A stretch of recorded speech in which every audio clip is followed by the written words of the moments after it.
So in the land of stories, there are 5 kinds of birds.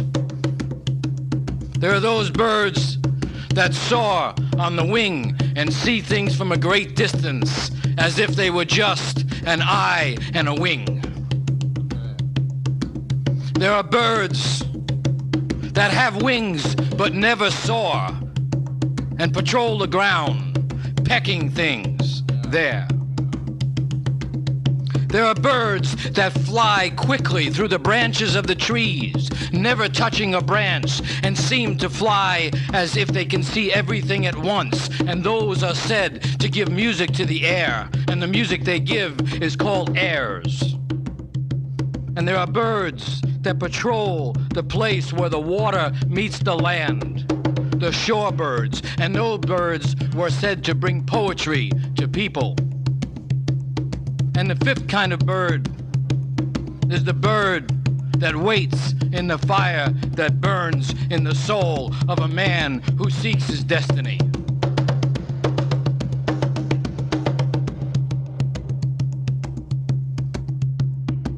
Once, there was a king and a queen. And the king loved to go hunting and shoot game. And one day, while hunting in the forest, he saw a bird on the limb of a tree, and he took aim on it and saw that it was a young eagle perched on the branch of an oak tree. And as he took aim, the eagle said, "O sovereign, don't kill me. Spare me and take me with you, and perhaps one day I may be useful to you." The king thought and could imagine no usefulness in the bird, and so he took aim again. And the bird pleaded again and said, "Sovereign, do not shoot, but take me with you, and perhaps one day I may be useful to you." The king thought, and he could imagine no way in which the bird could be of use to him, and so he took aim again. And a 3rd time, the young eagle pleaded and prophesied and said, "O sovereign, if you take me to your castle and feed me for 3 years, it may be that I may be of some use to you." The king's heart was moved, and so he took the young eagle back to the castle, and he began to feed the eagle. The appetite of the young eagle was great, and the eagle consumed all the cattle and all the herd animals in the entire kingdom, so that at the end of 2 years, there was nothing left on the hoof in the kingdom at all. At that point, the eagle said to the king, "Now release me." And the king let him go. But the eagle could not lift himself from the ground and could not fly. And so he said to the king, "Well, you have fed me well for 2 years. Now you must feed me for a 3rd year, even if you must borrow the cattle to do it." And so the king agreed, and he began to feed the eagle with borrowed cattle. And he had to borrow cattle from everywhere that there was so that he could feed the eagle. And at the end of 3 years, the eagle said, "Now release me." And the king released him. And the eagle began to lift its wings, and it went off the ground, and it soared into the sky till it was almost out of sight. And then it turned and returned to where the king was. And he said to the king, "Now you mount my wing, and we will fly together." And so the king mounted on the eagle, and the eagle lifted from the ground and soared high above the clouds, and they flew. Maybe it was for a short time, maybe it was for a long time, whatever time it was, they flew for that time.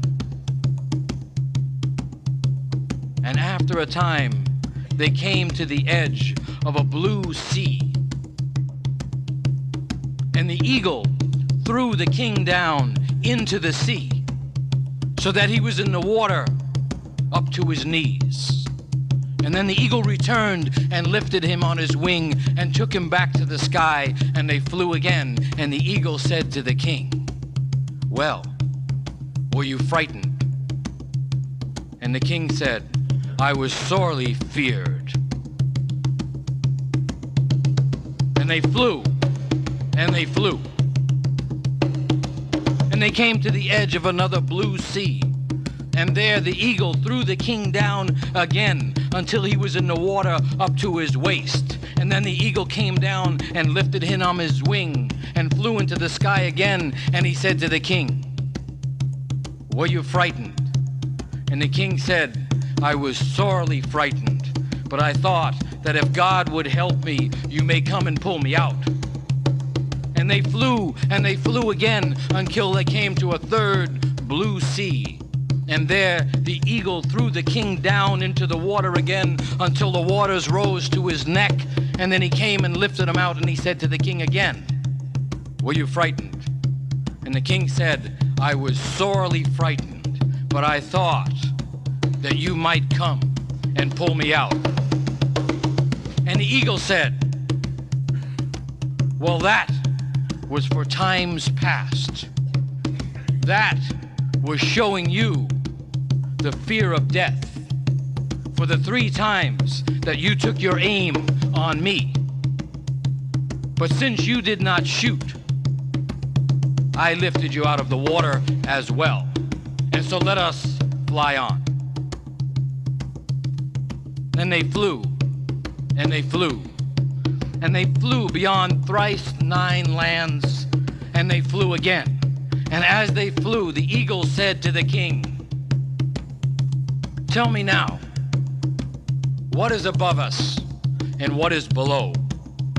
And the king said, "Above us is the sky, and below us is the earth."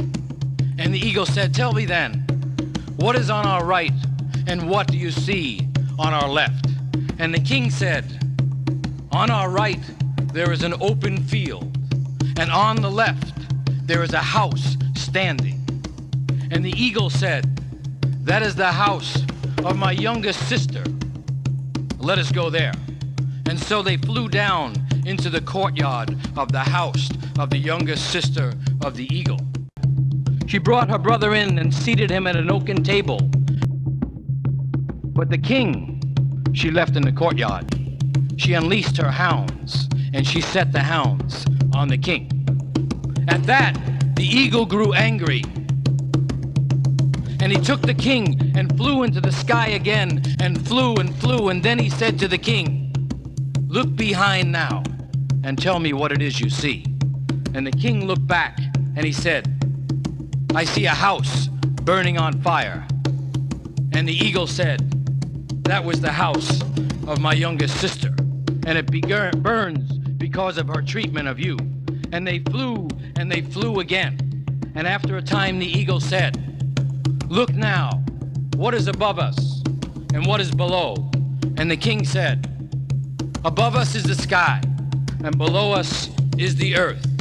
And the eagle said, "What is on our right then, and what do you see on the left?"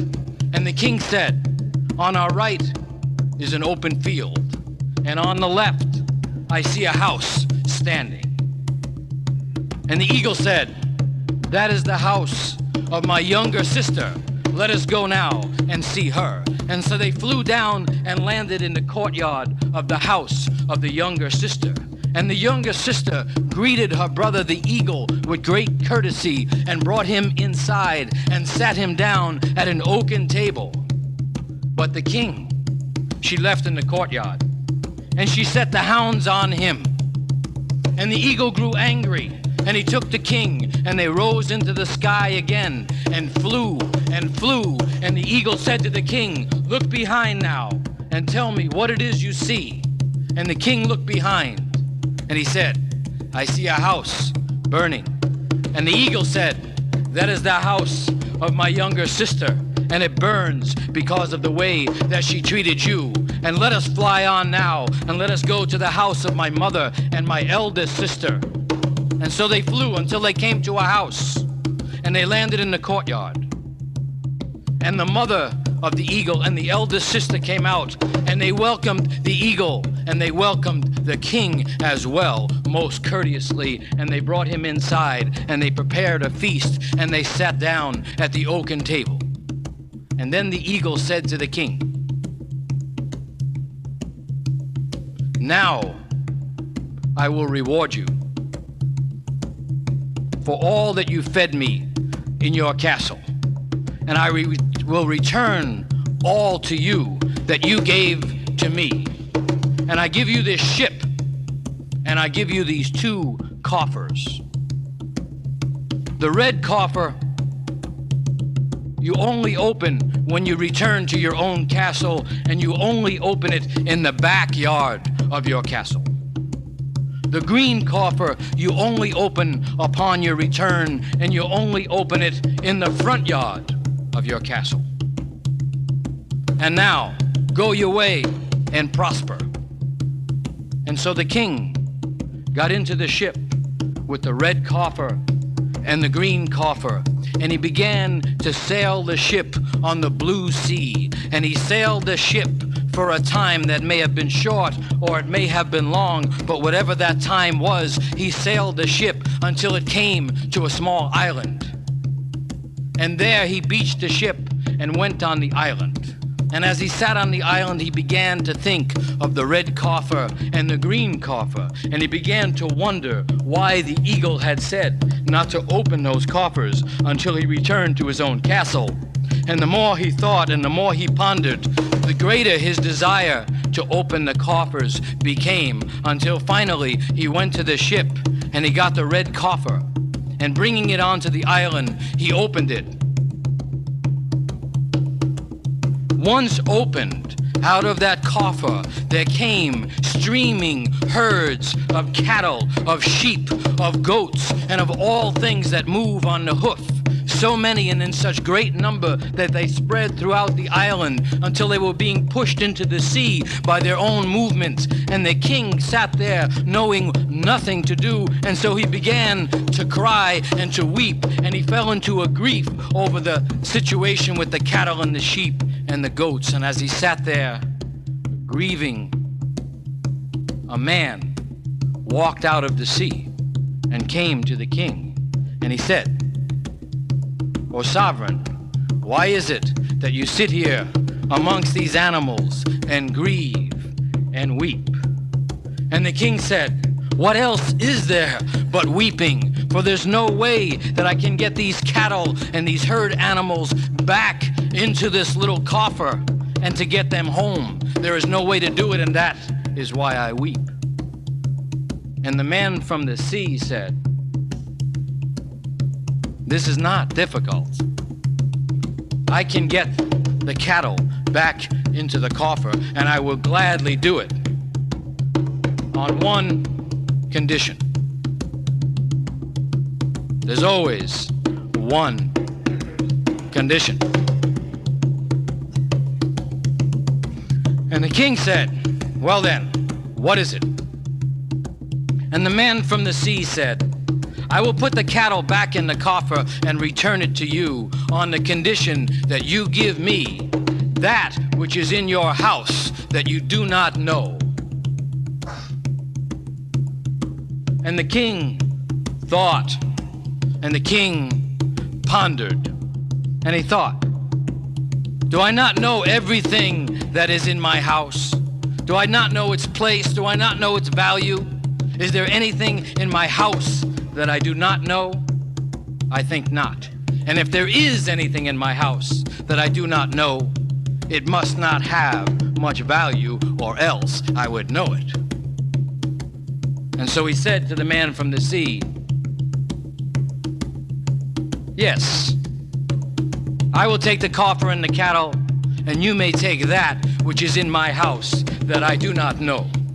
And so the man from the sea gathered those cattle, put them back in the coffer, gave the coffer to the king. The king took the coffer to the ship. He mounted the ship and began to sail. And he sailed for a short time or a long time or whatever time he sailed until he reached his own place and his own castle.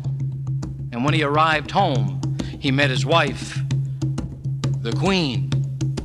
And she said, what do you think she said? There's something new. It came while you were gone. Come and see it. And the king went. And do you know what it was? A what?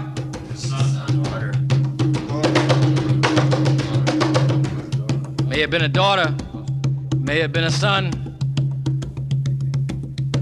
May have been something else. What the king saw was a brand new son. And when he saw that son, he lifted him up and he held him in his arms. And as he held him, he began to weep. And as he wept, his wife said to him, "O sovereign, why is it that you weep bitter tears over your son?" And the king said, "Oh, it is not bitter tears. I weep only from joy." For he feared to tell her of the bargain he had made.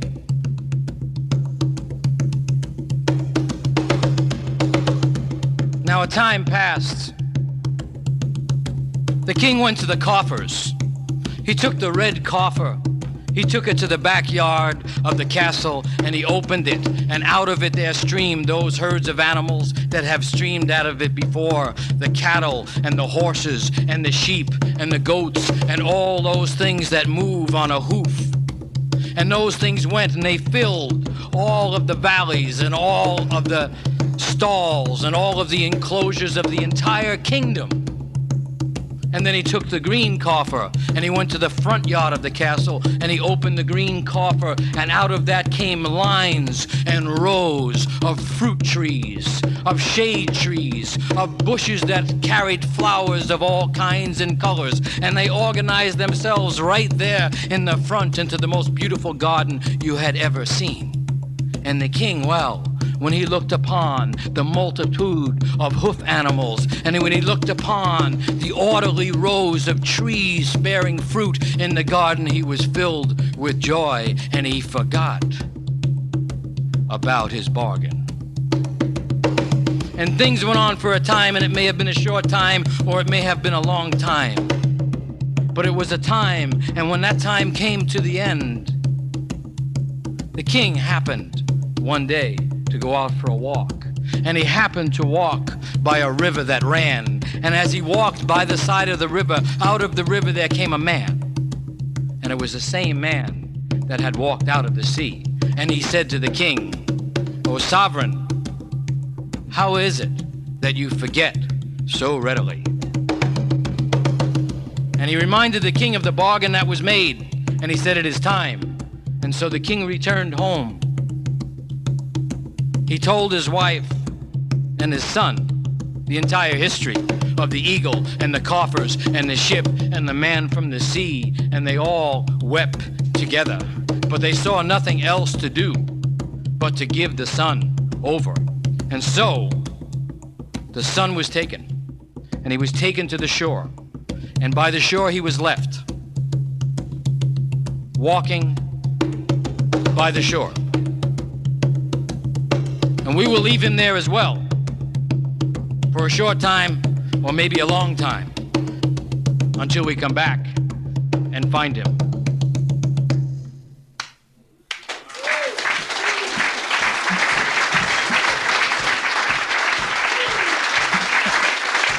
Eagle story.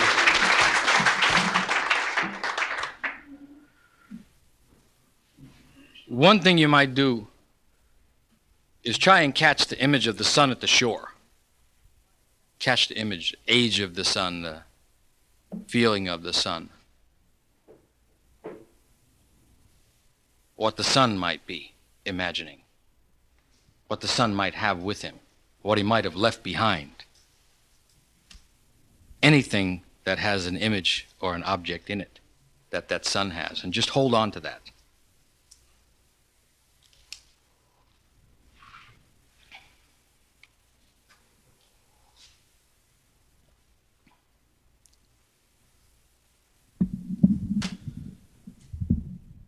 Am I going to still need that? Just talk?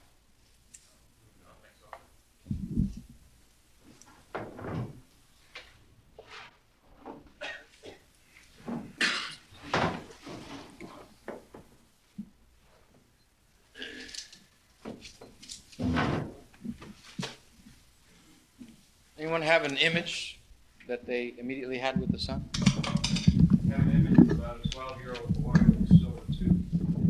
Silver tooth? Tooth.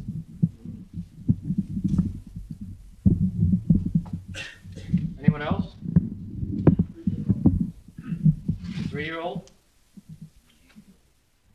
8-year-old? Anything with the 3-year-old? Sword. A sword? Small sword. He's got a small sword. He's got a crown. He's got a crown. What else? 6-year-old with a stick. A 6-year-old with a stick. A young prince with a princess. A prince with a princess. 16-year-old with nothing but a bag over his shoulder. The sun's coming up. The planet is rising, what do you see? The sun? Mine is the sun. He's 9 years old. He's standing there looking at the sun going down. Sun going down. I have an 18-year-old with the sun coming up from behind. He's standing there with nothing. He's facing out, looking out over the ocean, something. Or is behind him, not coming up, but it's behind him. 18-year-old at midday with a knife as the father leaves.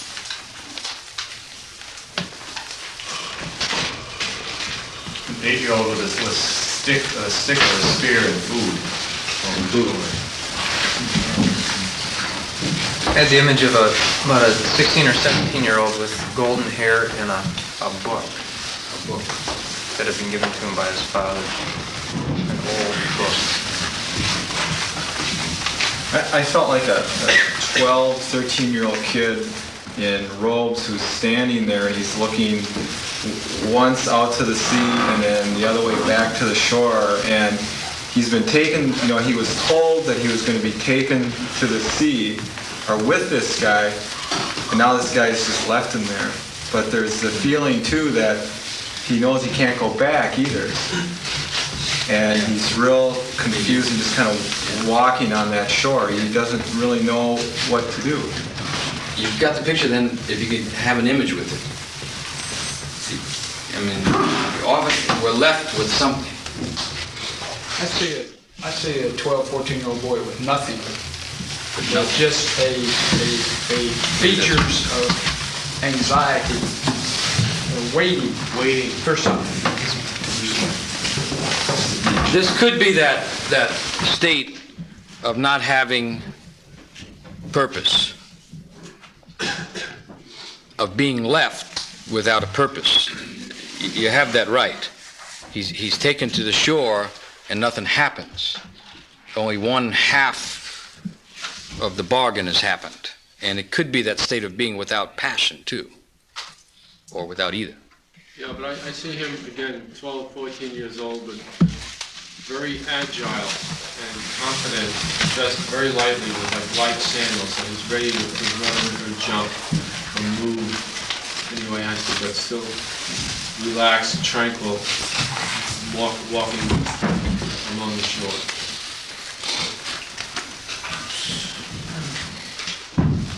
Yeah. It's a good exercise to take some time and go through and imagine being the prince and then being the one left or abandoned on the shore with no instruction. And after the feelings of agility, there might come other feelings as well. For some reason, it was taking me to the myth of the youths who were taken to the Minotaur. Yeah. Kind of a gracefulness of quality. And the son carries, in some ways, memories of the father. And the father, remember, has been dropped into the sea 3 times, and through that has learned the fear of death. So the story has already set up that death and the knowledge of fear of death comes in association with the water. So he's being left in front of his father's fear of death, you could say. So, that's how stories are made. The scenes end by setting up kind of archetypal encounters. How much time do we have? A half hour, Jack. Oh, good, okay. I think what I might do is go kind of quickly back through the story and try and point at some archetypal and mythological aspects of it, just to get some mythos going, and then maybe we can talk about that a little bit. So I'll just do a run-through. I want to point a few things out about what actually happens in the story. The king wants to hunt. He likes to hunt. He likes to shoot game. When he first sees this young eagle, he doesn't see any usefulness in it. The word usefulness is used like 3 times. He's evaluating things by their use, and he doesn't see the usefulness. And he doesn't respond until the 3rd plea, which is called a prophecy. If you notice in the story, it says the 3rd time, it says the young eagle pleaded and prophesied again. He's giving the king information about the future. It's a aspect of this archetype, the business of prophesying. Once he makes a commitment to this bird, he winds up committing all resources to it. Jim mentioned earlier the element of appetite. The appetite of the young eagle is huge. Once the eagle starts to be fed, it eats everything, even that which does not belong to the king. This is an aspect of this king archetype, the way we're going to follow it. Once it has consumed not just what the king has, but what doesn't belong to the king, only then is it able to fly. It goes beyond the boundaries of the personal king before it flies. Up until then, it can't. It flies, and it keeps repeating the soaring and the high flying, which is the business of the eagle. It's heading towards the high god, the sky god, you could say. Seems to be pushing the king to his limits. Yeah, I'm going to keep going. This soaring thing, I'm going to associate mythologically with the very highest of gods, which is the top of the pyramid of the king-father archetype, is what I'm going to call it. And I have a purpose in looking at it. I think one of the reasons why feminism attacks the patriarchy is because of this routine of the extremely high sky god, and then its historical kind of descent, or whatever you want to call that, psychological descent, and the kind of cultures that have come out of it, which are now like rotting eagles, you could say, that are being attacked by various people. But anyway, it's most noticeable from the feminists. In the height of the sky, there are 2, you could say, I want to take 3 gods, I guess. I want to line up and associate with the eagle. The very highest one is the creator god, the one at the very peak with the greatest vision that sees the whole thing and makes the whole thing. Once having done it, that god usually disappears. It's called the Deus Otiosus in Latin, the god that's gone, or in some cases they call it the Deus Absconditus, the god that absconded. He did it and he absconded. That's when they're not feeling so kindly towards the god. The other side of it, they say, is the act of creation uses up all the energy, and that's it. He then becomes remote, distant. Below that, or once that happens, the next place is often filled by a storm god, and the ego is primary here. The forceful winged god that soars horizontally over everything and can see everything in its minutest detail, often a storm god.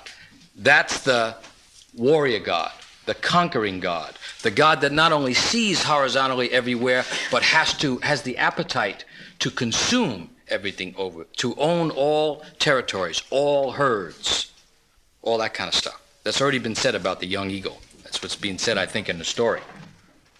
This is the whole business of the warrior kings, but also the executive kings. And the mention of the chief executive officer is like the second level of sky god. At this point, you have execution. The storm god is also often called the son of the disappearing god. The creator god, and then the second level is the son of that god. And sometimes that second god, the eagle god, the storm god, takes over by battling with the great god father above him. Sometimes the father just disappears and gives it to him. It happens in every culture. It's in the Sumerian, it's in the Egyptian, it's in the Greek with Uranus and Zeus. It's in almost every culture and every mythology. The reason why I think it might be important to look at is the qualities of this second level god, this storm god, are those of management, execution, holding, those of rights and laws. There's usually three major categories where this god rules, and that is religion, and especially ordered religions. If you think of the Egyptian hierarchical religions, you can see it there. Secondly, in matters of law, the codification of legal and all laws, all legal things and laws. And then thirdly, as war, as the god of war and armies, the tactical use of armies and the acquisition of land. By the way, war, the old word war means cattle raid. So the cattle aren't accidentally in this story. The accumulation and the holding of cattle has to do from way back with war. War is about cattle in the old societies. So the eagle at that point represents that second storm level of the god. So you could say in this story that the king is being taken to the very heights of the sky archetype, of the imagination, of the vision, of the view of the world from powerful wings and sharp vision. That vision of the eagle can see down to the minutest detail, so that when you get it in China, it runs down into almost insane detail. I just visited the exhibit of the Son of Heaven. You know, they found in several towns in China, underneath the ground, burials of it's called the Son of Heaven, this king, exactly this king. And in the burial, the king was buried with 7,000 statues of soldiers, each one having an individual face, each one looking like a person, and 7,000 full-size horses, and the carts that they would also pull, as well as all the vestments indicating every rank of every occupation that there was in the Forbidden City which he ruled. I mean, you start to get the sense of detail order. If we were to live in that kind of culture, each one of us would have a rank, and we would wear on our chests a patch, like say we were all writers or poets. All of the birds of the earth are numbered, you know, from 1 up until the top. And then each of them is made into a patch embroidered, and each of us would get one to wear on our chest at all times. So on encountering each other, we would know exactly where we were in the hierarchy of writing, whether we were clerics or poets or whatever it was. We would always have that on our chest, and we would never meet each other without seeing that first. Incidentally, the very top of it is the crane. Silver crane is the top. And only the top one can get even near the Son of Heaven, near the king. So this is this kind of intense ordering that comes down, and has come down to almost all cultures. Interestingly enough, it didn't finish happening in Western culture until World War I. There were remnants of the monarchies in Europe until World War I. So we're only about 60 years out of the effect or the morphological field of this dominant king-father archetype. We're about 60 years out of it.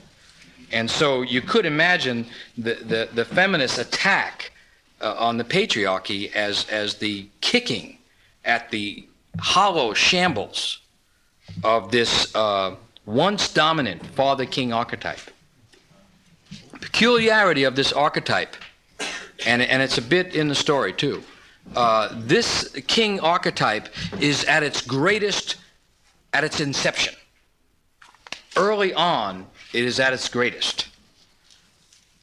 In this way, when this archetype hits, it uplifts, it soars the way this eagle took this king, up and up and up, and even burns out kingdoms on the way until it gets to the very top, where everything is contained in little boxes in proper order. That's the view. That's the vision of this archetype. And it goes there very quickly, and the whole thing is done very fast. The rest of it is just kind of the acting out of it, and the actual energy, the inspiration, the passion, the fire that's in it begins to drain out very early on after it happens.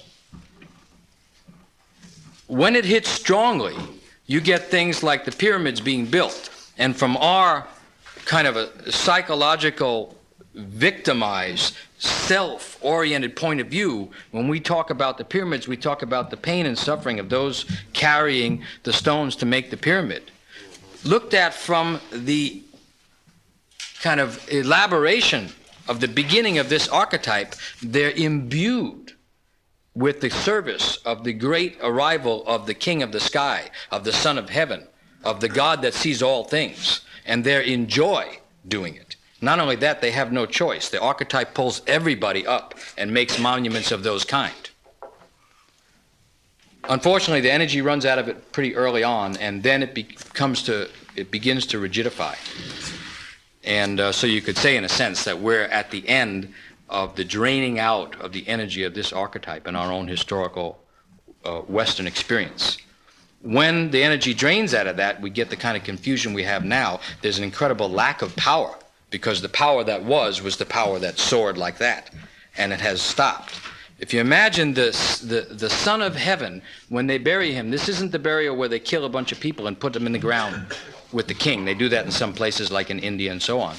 This one, they make clay representations, hollow representations of the people, and bury those in the ground. I mean, it's almost saying that the energy has drained out of it. And it only goes so deep in the ground. The term bottom line, I think, refers to only going so deep. Failure is only seen as just about at the horizon, or at best 6 feet below the horizon. The problem with bottom line thinking is it doesn't go down far enough. There's a whole series of worlds below there that are just simply missing when this view is taken. The wild man, the ancestral gods, Dionysius, Hades, Pluto, all of the gods of the underworld, who happen to be brothers of this great sky god, are left out at the bottom line. They're below the bottom line. So you can see some of the negative aspects of this. So what happens with the bodies then, Michael? What? They bury the hollow clay jugs that are sculpted like the person who died. Is that what you're saying? We can come back to that.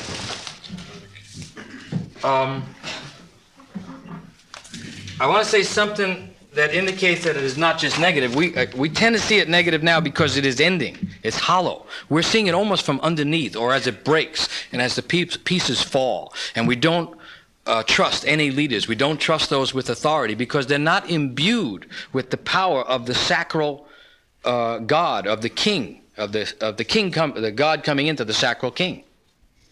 The hollow. We all are revulsed at the hollowness within treating Nancy Reagan as the First Lady.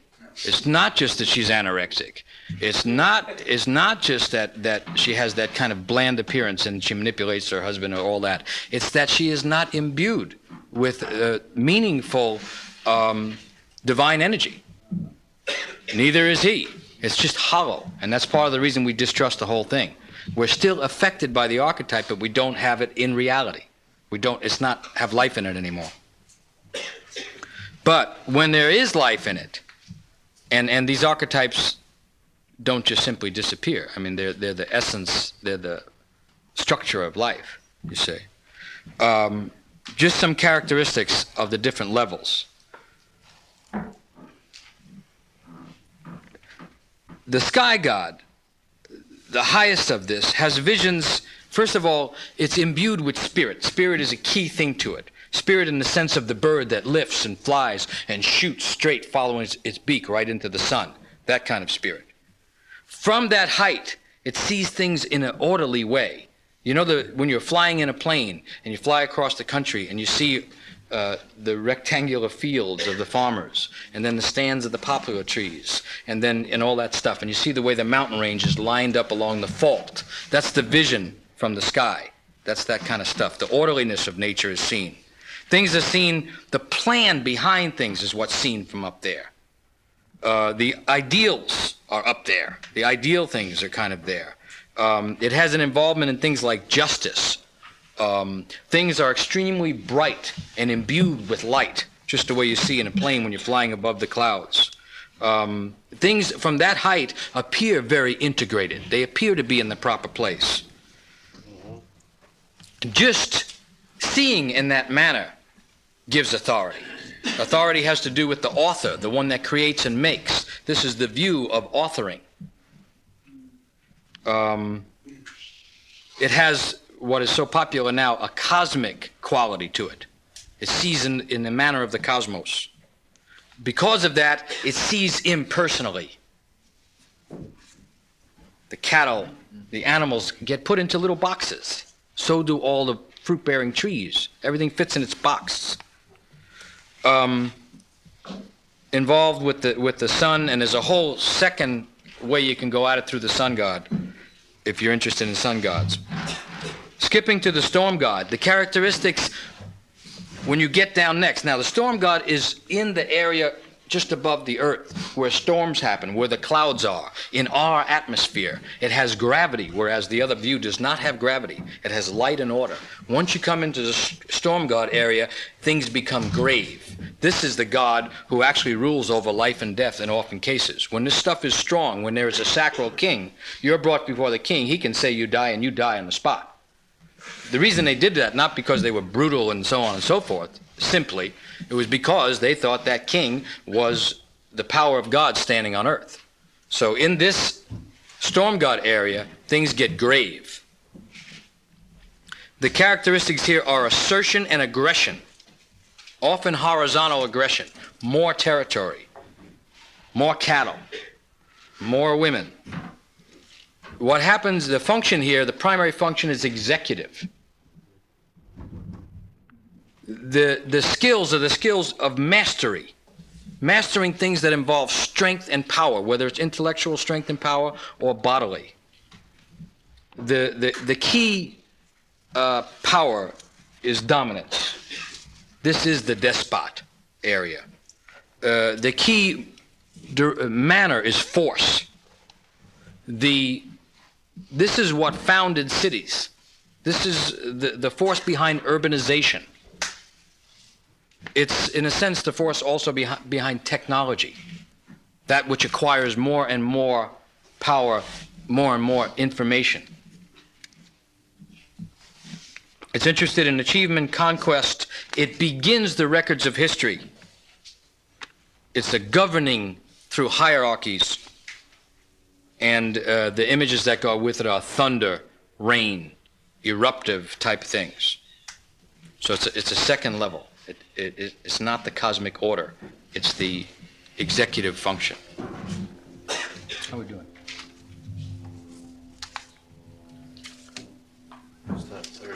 You're going to give a third?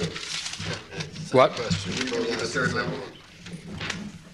Didn't you mention 3 levels, sky god and storm god? Yeah, the third. What I want to do tomorrow is give the levels that are under the horizon.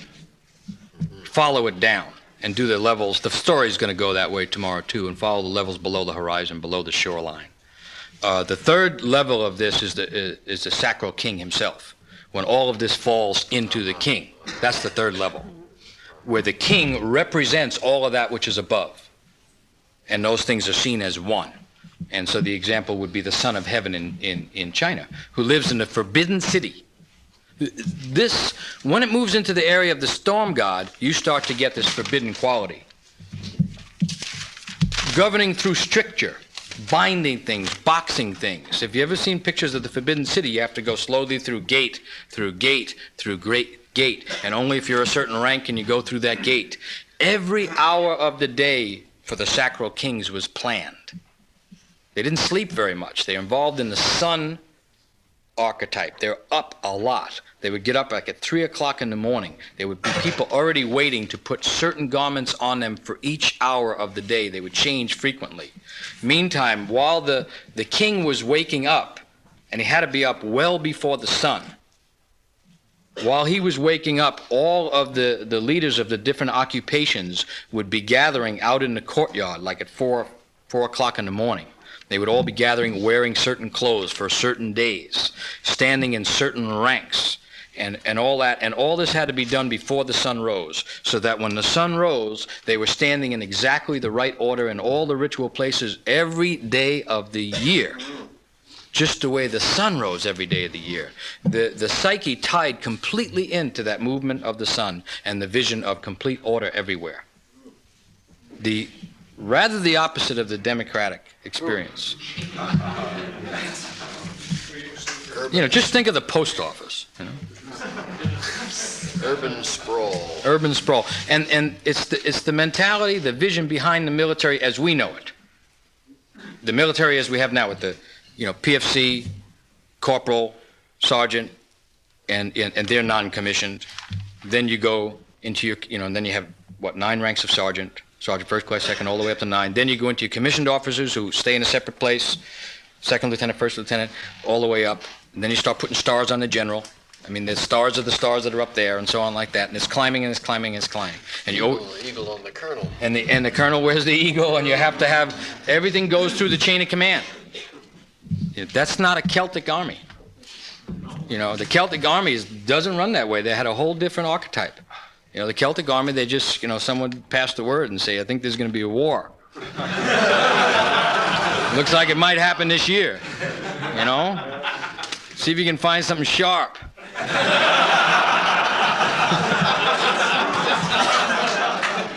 Probably we never did figure out how to sharpen those things, so let's do this. Let's just go into battle naked, beating on drums and screaming. Maybe we can scare the fuckers out of here.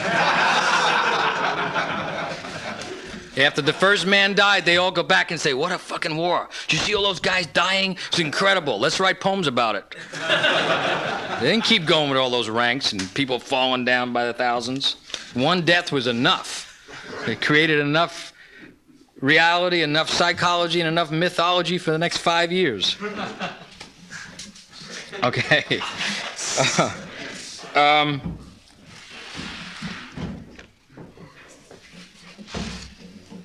The king architect, just as in the story, it's the father and the king.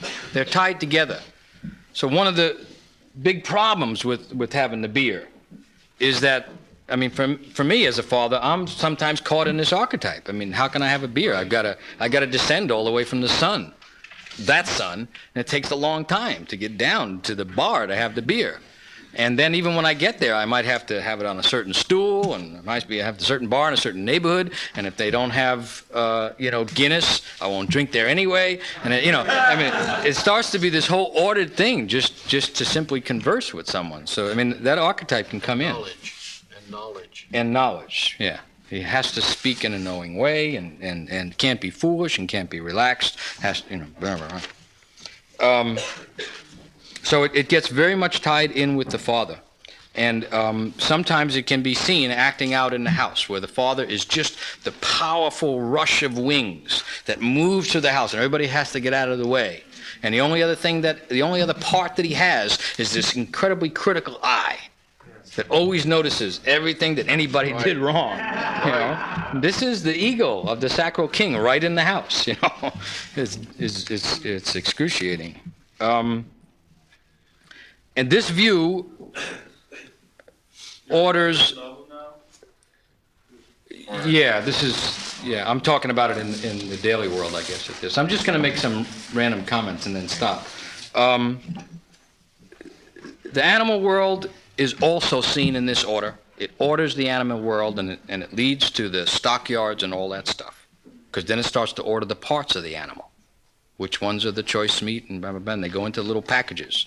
This stuff gets down to utter detail.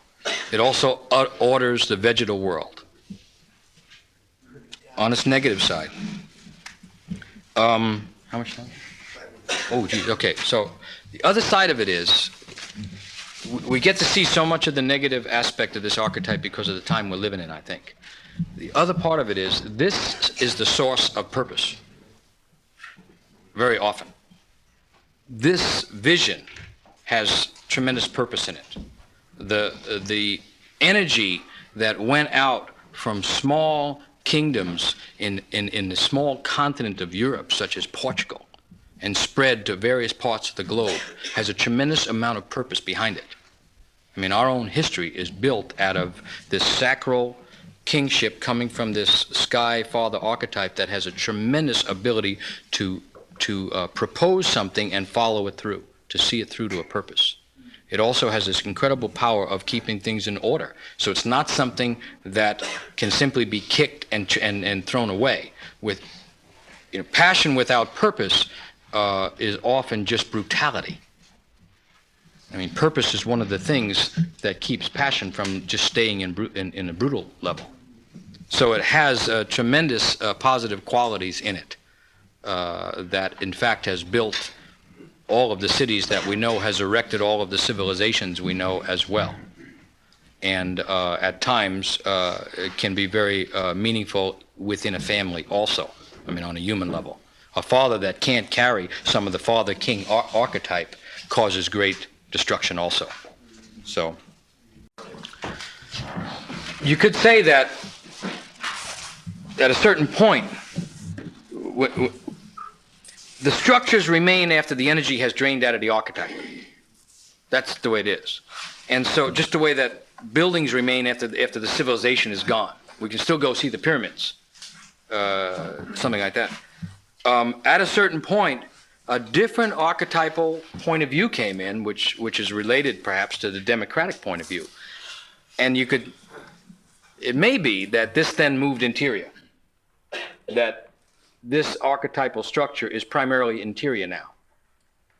That Are you saying that even though it's collapsing in the outer world very fast, that men have to hold it inside, or they'll be without purpose? And Yeah. You're saying that? Yes. Not only that, I think that's what democracy says. I mean, the positive side of it, it says that I'm in charge. It's my vote that counts. It's my vision of order that counts. I mean, it's a little bit I think that's wild. right. I think democracy interiorizes the whole thing. And if you don't have that hierarchical sense inside yourself, you don't have that individual structure. Yeah. So that your vote counts. Yeah. That's Yeah. why you have your own gun in your own house, and you have your own, all of that is Right. that you are your own king. Right. But that implies that you have an internal structure. Yeah. Yeah. And it is often associated with the ego structure.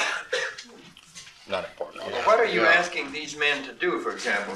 We all in this room agree Yeah. that this tremendous structure involving purpose and descent and so on is essential. How would the lives change? How would we act differently? What would we do? Well, one thing I could see of it, if the vision is seen democratically as an inside vision, then we complain a little less about what's outside because we don't expect it from out there anymore. It's not that the politicians are bad and they might get better. They're fucking bad and they're going to stay bad. There is no archetypal, there's no spirit, there's no God in the government. The government is the hollow shaping of the thing that was at this point. And so knocking it is just staying tied, in a sense, to the old image of hierarchical government. And so if it's inside, there's a little less complaint and a little bit more direct action on our part. And a less chance of fascism creeping in. Yeah, that's a good point, because one of the other extremes of this, and one of the other times that it's been seen real strong, is in fascism. Boy, that's a good point he made there. Wow. Wanting to get it again on the outside. Well, if theoretically the real end of it was the end of the monarchies in the First World War, then when you get the Second World War, you get this desperate attempt to hold on to this ego.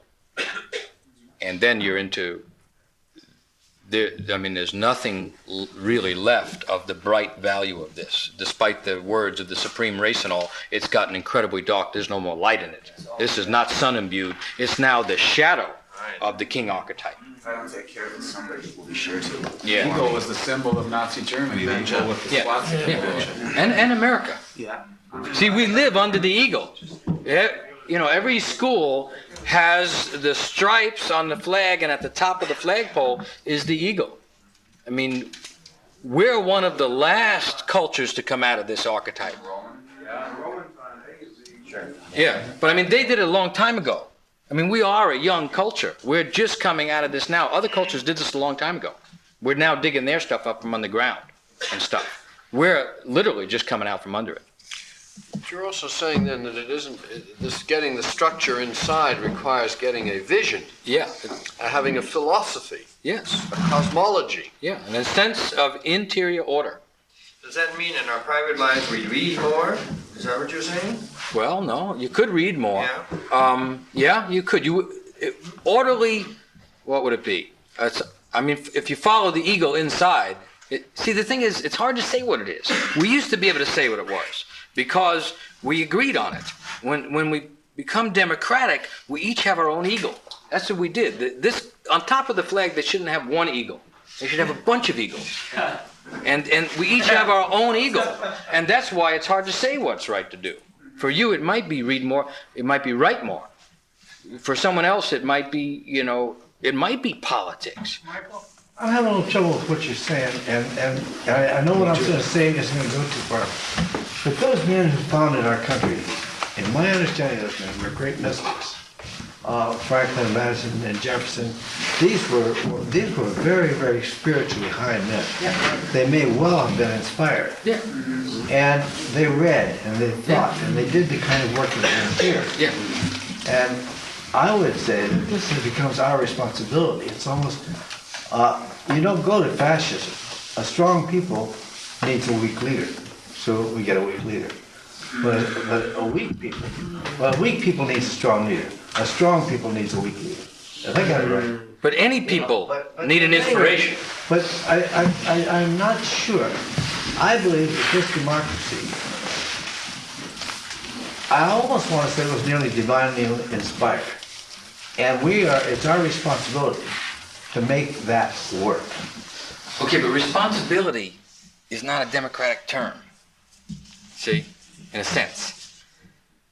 I agree. If you look at the dollar bill, it has the eye of the eagle inside the pyramid of the sun god. I mean... Well, wait a minute. Jefferson and these people felt that there were men. The democracy... Well, Jefferson himself said the masses are asses, which is a little tough to take, really. But they had sort of an elitist idea. They were the rich people, too, of their time. I told you this wasn't going to go anywhere, but... Well, one place it could go is this. At the end of the Revolutionary War, George Washington could have become King George of the United States, and he didn't do that. I mean, I think that's what you're saying. There was a different vision.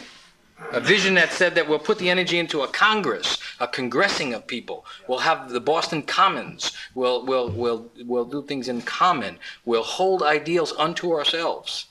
That was the vision that I'm saying may be the internalization of this archetypal energy. Okay, well, we're going to end. This is important, I feel.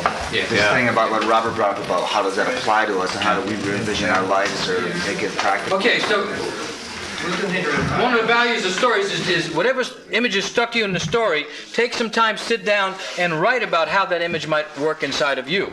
And do it that way. We're not going to do it all here. Okay, is it lunch? Yep, thank you.